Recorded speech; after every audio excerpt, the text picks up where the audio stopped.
Assalamualaikum warahmatullahi wabarakatuh. Perkenalkan, nama saya Rati Intan Duatmasari dengan NIM 24123271.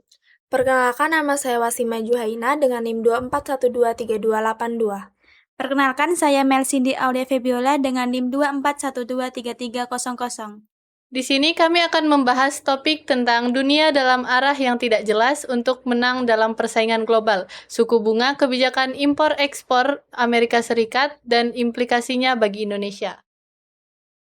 Dari pertanyaan tadi, dapat dilihat bahwa keputusan perdagangan oleh negara besar seperti Amerika Serikat bukan hanya soal ekonomi, tetapi juga politik luar negeri. Ketika Amerika Serikat menetapkan tarif tinggi pada barang ekspor Indonesia, misalnya produk karet, tekstil, atau kelapa sawit, hal tersebut melemahkan sektor industri Indonesia, menurunkan pendapatan petani dan buruh, serta memperbesar ketimpangan ekonomi. Akibatnya, tekanan terhadap pemerintah Indonesia meningkat dari kalangan pelaku usaha buruh. Adapun kondisi ini menciptakan ketidakpuasan publik yang menimbulkan ketidakstabilan politik, terutama jika pemerintah dianggap tidak mampu melindungi kepentingan nasional dalam perdagangan internasional. Selain itu, ketergantungan Indonesia pada ekspor ke negara maju menjadikan kebijakan luar negeri Amerika Serikat sebagai faktor yang dapat mengganggu penerimaan politik di dalam negeri. Adapun langkah yang dapat diambil pemerintah Indonesia untuk menjaga hubungan diplomatik dan perdagangan yang baik dengan Amerika Serikat dan negara lainnya, seperti meningkatkan daya saing produk ekspor, memberikan keuntungan berupa imbalan dan pelatihan bagi pelaku industri kecil hingga menengah untuk menyesuaikan standar internasional. Yang kedua, memperkuat meningkatkan ekonomi, yaitu seperti menempatkan diplomasi ekonomi sebagai prioritas utama dalam kebijakan luar negeri. Seperti peningkatan daya saing produk domestik, pemerintah melakukan berbagai upaya untuk meningkatkan kualitas dan daya saing produk domestik, seperti melalui pelatihan, pengembangan teknologi, dan memberi jaminan tertulis atau sertifikat pada produk. Dan yang ketiga, ada membangun citra positif Indonesia di tingkat internasional, seperti melibatkan Indonesia dalam kegiatan internasional seperti ASEAN Para Games untuk memperkuat diplomatik publik. Dan terakhir, menjalin kemitraan strategis di bidang teknologi dan energi, melibatkan Indonesia dalam kegiatan internasional seperti ASEAN Para Games untuk memperkuat diplomasi publik. Yang pertama, mengurangi ketergantungan terhadap pasar luar negeri, terutama Amerika Serikat dengan memperkuat konsumsi dan substitusi domestik. Kedua, meningkatkan efisiensi dan produktivitas nasional sehingga biaya produksi menurun dan produk lokal bisa bersaing di pasar internasional meski terjadi tekanan tarif. Yang ketiga, meningkatkan dan mengembangkan berbagai sektor ekonomi, bukan hanya bergantung pada satu sektor utama, di mana hal tersebut sektor industri dan jasa yang sebelumnya tidak kompetitif menjadi lebih mampu menembus pasar ekspor. Adapun strategi yang dapat diterapkan Indonesia untuk mencapai pertumbuhan ekonomi 8% dan menjadi negara maju mengingat kebijakan tarif yang berpotensi merugikan. Yang pertama, investasi besar dalam sumber daya manusia, reformasi besar-besaran sektor pendidikan dan vokasi untuk menciptakan tenaga kerja produktif dan kompetitif global. Kedua, transformasi digital dan ekonomi berbasis inovasi, investasi besar dalam infrastruktur digital dan ekosistem startup untuk mendorong pertumbuhan ekonomi berbasis teknologi. Yang ketiga, mendorong industrialisasi dan pengolahan bahan mentah menjadi produk setengah jadi atau produk jadi dengan nilai tambah yang lebih tinggi berbasis nilai tambah. Fokus pada perolahan, sektor unggulan seperti nikel, tembaga, kelapa sawit, dan pertanian agar ekspor Indonesia tidak hanya berbasis bahan mentah. Dari pertanyaan tadi, bahwa kebijakan tarif ekspor yang tinggi dari Amerika Serikat memberikan dampak signifikan terhadap sektor industri padat karya di Indonesia, seperti industri tekstil, furnitur, dan elektronik. Ketergantungan sektor-sektor ini pada pasar Amerika Serikat sebagai salah satu tujuan ekspor utama menyebabkan adanya penurunan permintaan atas produk-produk Indonesia. Hal ini berdampak langsung pada menurunnya volume produksi dan pada akhirnya memicu pemutusan hubungan kerja atau PHK secara massal. Kondisi ini tidak hanya mempengaruhi aspek ekonomi para pekerja, tetapi juga berdampak pada stabilitas sosial secara keseluruhan. Meningkatnya angka pengangguran berpotensi menurunkan daya beli masyarakat, meningkatkan kemiskinan, dan memperlebar kesenjangan sosial. Selain itu, terdapat timbulnya keresahan sosial akibat ketidakstabilan ekonomi rumah tangga dan lemahnya perlindungan sosial bagi masyarakat yang terdampak. Adapun program sosial yang dapat diimplementasikan adalah yang pertama, pemberian bantuan langsung tunai atau BLT, yaitu diperuntukkan bagi rumah tangga terdampak guna menjaga daya beli dan keberlangsungan konsumsi dasar selama masa transisi ekonomi. Yang kedua, pelatihan dan sertifikasi kerja. Menyediakan program pelatihan kerja untuk mengalihkan tenaga kerja ke sektor-sektor yang lebih berkelanjutan dan berkembang, seperti sektor digital, logistik, dan agribisnis. Yang ketiga, pelatihan program padat karya, yaitu pemerintah dapat mengaktifkan program padat karya di sektor infrastruktur dan pengelolaan lingkungan guna menyerap tenaga kerja secara langsung dan cepat. Yang keempat, pemberdayaan usaha mikro kecil dan menengah atau UMKM. Memberikan akses permodalan, pelatihan kewirausahaan, serta dukungan teknologi digital agar UMKM dapat menjadi motor pemulihan ekonomi rakyat. Yang terakhir, penguatan sistem jaminan sosial, yaitu memperluas cakupan jaminan sosial tenaga kerja, termasuk jaminan kehilangan pekerjaan dan akses terhadap layanan kesehatan melalui BPJS Ketenagakerjaan dan BPJS Kesehatan.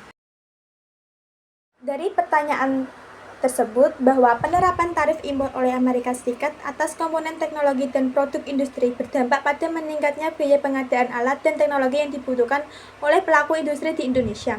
Hal ini turut memperlambat alur industri komponen teknologi utama dan membatasi kemampuan industri dalam negeri untuk memperoleh teknologi modern seperti mesin otomatis dan komponen mikroelektronik.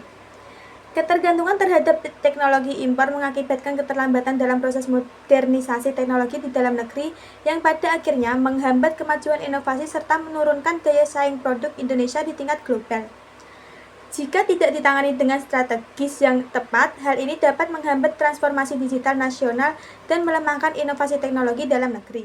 Adapun langkah-langkah yang dapat dilakukan adalah yang pertama, pemberian insentif untuk riset dan pengembangan, yaitu pemerintah dapat memberikan potongan pajak atau dukungan dana kepada perusahaan yang melakukan penelitian dan pengembangan teknologi lokal.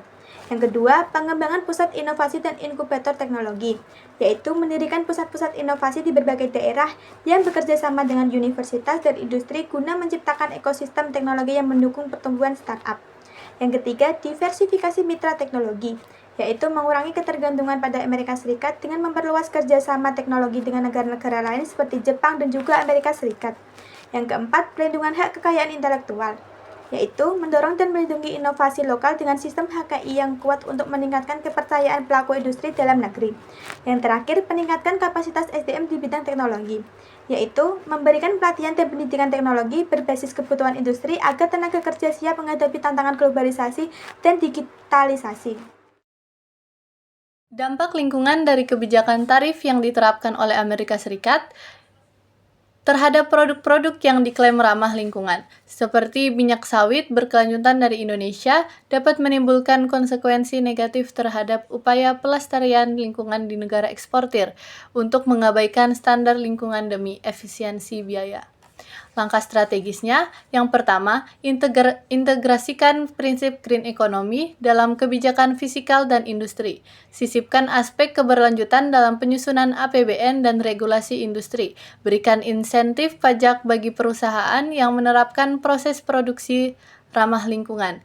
Prioritaskan proyek infrastruktur hijau dalam belanja negara. Yang kedua, bangun insentif untuk investasi energi terbarukan dan pertanian berkelanjutan. Tawarkan bunga rendah, subsidi, dan potongan pajak bagi investor di sektor energi surya, biomasa, dan pertanian organik.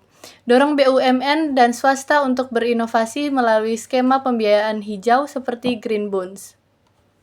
Yang ketiga, perkuat sertifikasi dan standarisasi produk ramah lingkungan.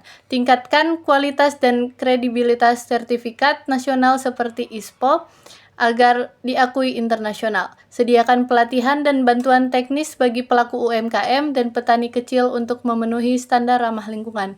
Lakukan promosi dan diplomasi dagang agar sertifikasi Indonesia diakui secara global. Meninjau aspek hukum dari kebijakan tarif yang diberlakukan oleh Amerika Serikat. Kebijakan tarif ekspor atau impor yang diberlakukan secara sepihak oleh Amerika Serikat terhadap produk dari negara-negara seperti Indonesia dapat menimbulkan persoalan hukum internasional, khususnya jika tidak sesuai prinsip Most Favored Nation atau yang disingkat dengan MFN dari WTO, yaitu memperlakukan semua mitra dagang secara setara tanpa diskriminasi.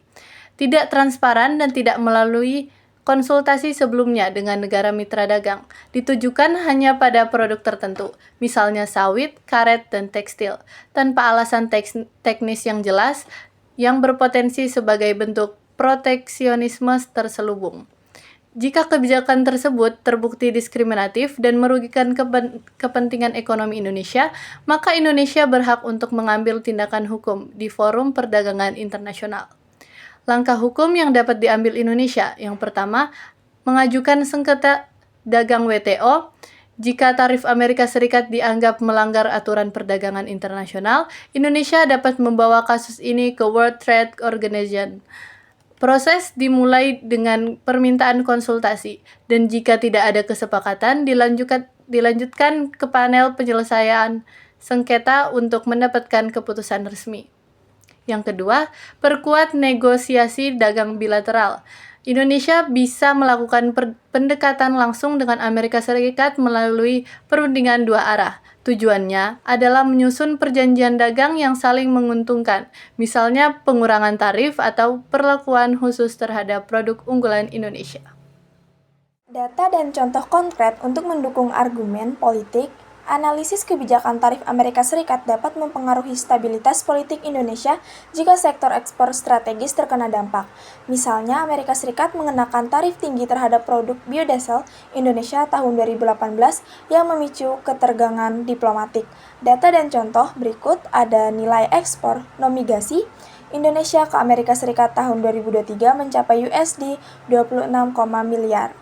Kasus sengketa biodiesel 2018, Indonesia menggugat Amerika Serikat ke WTO, hasilnya sebagian menguntungkan Indonesia. Langkah strategis perkuat diplomasi ekonomi melalui forum APEC dan G20. Diverifikasi mitra dagang, perkuat hubungan dagang dengan RRT, ekspor 2023 USD 53 miliar dan India. Dari data dan contoh konkret untuk mendukung argumen ekonomi dari analisis, tarif Amerika Serikat membuat produk Indonesia kalah bersaing. Ini bisa menekan GDP dan menghambat target pertumbuhan ekonomi 8%. Dari data dan contoh, pertumbuhan ekonomi Indonesia pada tahun 2023 5,05% BPS, ketergantungan ekspor ke Amerika Serikat. Sektor pakaian, jadi, dan alas kaki menyerap jutaan tenaga kerja. Strateginya fokus pada hilirisasi industri seperti nikel dan baterai EV, berikan insentif investasi seperti di kawasan ekonomi khusus Morawali untuk hilirisasi nikel. Yang ketiga, sosial. Analisisnya yaitu jika ekspor turun, maka PHK di sektor padat karya meningkat. Dampaknya adalah naiknya pengangguran dan ketimpangan sosial. Data dan contohnya ada. Yang pertama, sektor tekstil dan alas kaki menyerap lebih dari 3 juta pekerja atau APindo. Yang kedua, tahun 2020 akibat penurunan ekspor, lebih dari 500.000 pekerja sektor garmen dirumahkan. Program sosialnya yaitu yang pertama, perluasan program kartu pekerja atau sudah menjangkau 17 juta peserta. Yang kedua, dana pemulihan ekonomi nasional untuk subsidi UMKM sejumlah 162 triliun di tahun 2023. Yang keempat yaitu teknologi. Untuk analisisnya sendiri yaitu ketidakpastian global akibat kebijakan proteksionisme bisa menghambat adopsi teknologi. Investor ragu berinovasi dalam iklim dagang tak stabil. Untuk data dan contohnya sendiri, yang pertama ada skor inovasi Indonesia 2023 36,6 perangkat ke 61 dari 132 negara atau Global Innovation Index. Yang kedua, investasi teknologi seperti GoTo, Bukalapak, dan startup lainnya mulai go public di BEI. Langkah mendorong inovasi lokal yaitu yang pertama, tingkatkan pendanaan riset saat ini kurang 1% dari PDB. Yang kedua, program startup inkubasi seperti Backcraft for Startup dan kerjasama perguruan tinggi. Yang kelima, lingkungan. Tarif Amerika Serikat bisa mendorong Indonesia lebih fokus pada ekspor komoditas, kelapa sawit, dan batu bara yang tidak ramah lingkungan. Untuk data dan contohnya, yang pertama ada emisi karbon dari sektor energi kurang lebih 600 juta ton CO2 pada tahun 2022. Yang kedua, luas deforestasi 2021 sampai 2022 mencapai 119.000 hektar. Untuk strategi lingkungan berkelanjutan, ada transisi energi, yaitu PLTS Cirata, proyek energi surya terbesar di Asia Tenggara. Yang kedua, target net zero emission 2060 dan peraturan pajak karbon. Yang keenam, hukum.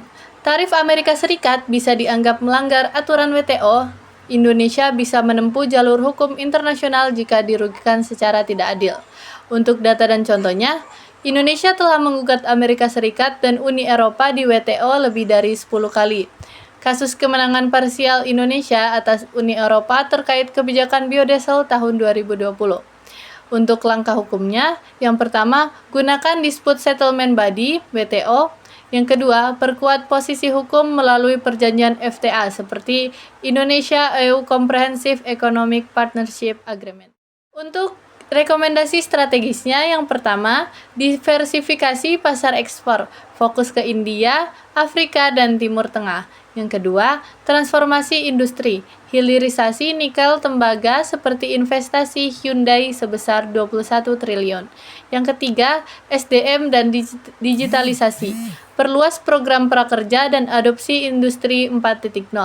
Yang keempat, green economy, kebijakan fiskal pro lingkungan dan dukungan ke energi terbarukan. Dan yang terakhir, penguatan legalitas dagang, perluas perjanjian perdagangan bilateral, dan aktif menggugat ketidakadilan di WTO.